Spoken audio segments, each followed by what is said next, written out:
ท่ามกลางความเจริญรุ่งเรืองของนครไกรสอนพรหมวิหารแขวงสะหวรรณเขตยังมีสถานที่แห่งหนึ่งที่ธรรมชาติและวิถีชีวิตของผู้คนยังดำเนินไปอย่างเรียบง่ายสถานที่แห่งนั้นคืออ่างเก็บน้ำบึงวะ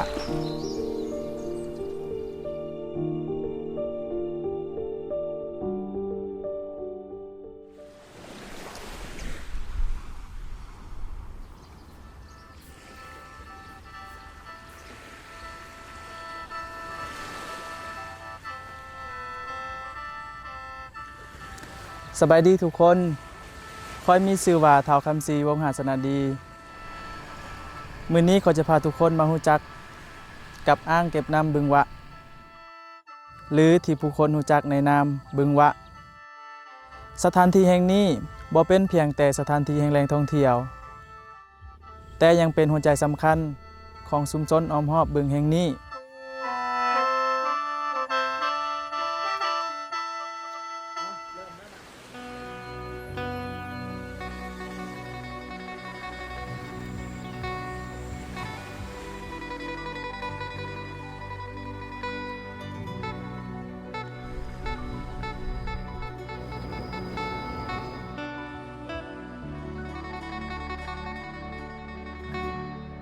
อ่างเก็บน้ำบึงวะตั้งอยู่บ้านบึงวะ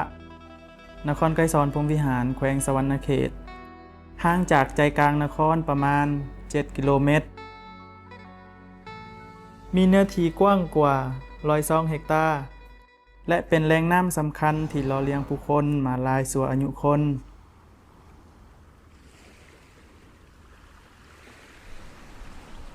ด้วยภูมิสันฐานที่กว้างขวางอากาศบริสุทธิ์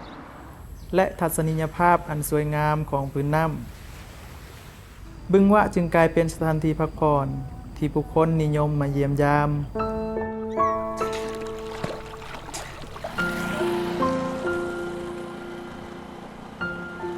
ในตอนเช้าและตอนแลงเส้นทางแคมบึงจะมีผู้คนที่หักสุขภาพและธรรมชาติมาออกกำลังกายขี่รถถีบแคมบึงพร้อมสูดอากาศที่บริสุทธิ์ในตอนเช้าและสัมผัสความสวยงามของธรรมชาติรอบบึง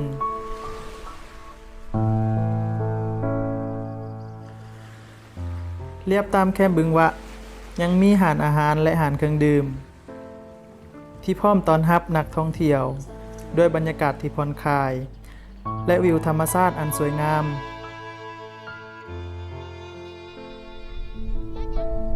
แต่สำหรับชาวบ้านอ้อมหอบบึงวะบ่เป็นเพียงแต่สถานที่ท่องเที่ยวแต่เป็นแหล่งดำรงชีวิตน้ำจากบึงวะได้ช่วยหล่อเลี้ยงพื้นที่กสิกรรมสร้างรายได้และความมั่นคงให้แก่ครอบครัวในชุมชนมาอย่างยาวนานเจ้าสบายดีพ่อน่ะชื่อบัวอายุ57 ปีมาอยู่บึงวะนี่มันก็ดีแหละเฮาก็เฮ็ดให้เฮ็ดนาแหละก็มันก็ส่วนหลายก็บ่ได้ซื้อดอกอาหารการกินน่ะมันอาศัยกินปลาธรรมชาติเมื่อก่อนนี่แถวบึงนี่มันสิมีแต่กอไผ่แล้วก็ผักตบเดี๋ยวนี้มันเจริญแหละเขาถางนำแล้วก็แก่ลงไปใส่วังสงวนน่ะกอไผ่มันก็เบิดหลักๆก็สำหัวใจนะมันอยู่กับน้ำกับปลาและครบนะเขาก็มีกินเพราะว่าเห็ดนาแรงก็อาศัยน้ำนั่นนี่แหละลักๆแล้วอยู่บ้านส่วนหลายก็จะไปหาหอยคือพอไปหา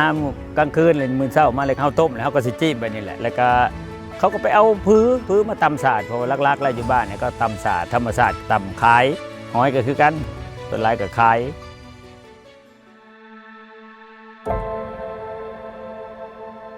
จากอดีตจนฮอดปัจจุบันบึงวะยังคงเป็นพื้นน้ำแห่งชีวิตที่เชื่อมโยงผู้คนธรรมชาติ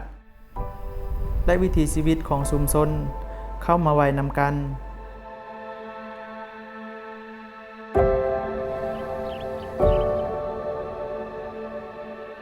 บึงวะบ่แม่นเพียงอ่างเก็บน้ำเท่านั้นแต่ยังเป็นพื้นน้ำแห่งชีวิตที่หล่อเลี้ยงทางธรรมชาติ วิถีชีวิตชุมชนและความสงบสุขของชุมชนอ้อมรอบจนมาฮอดทุกมื้อนี้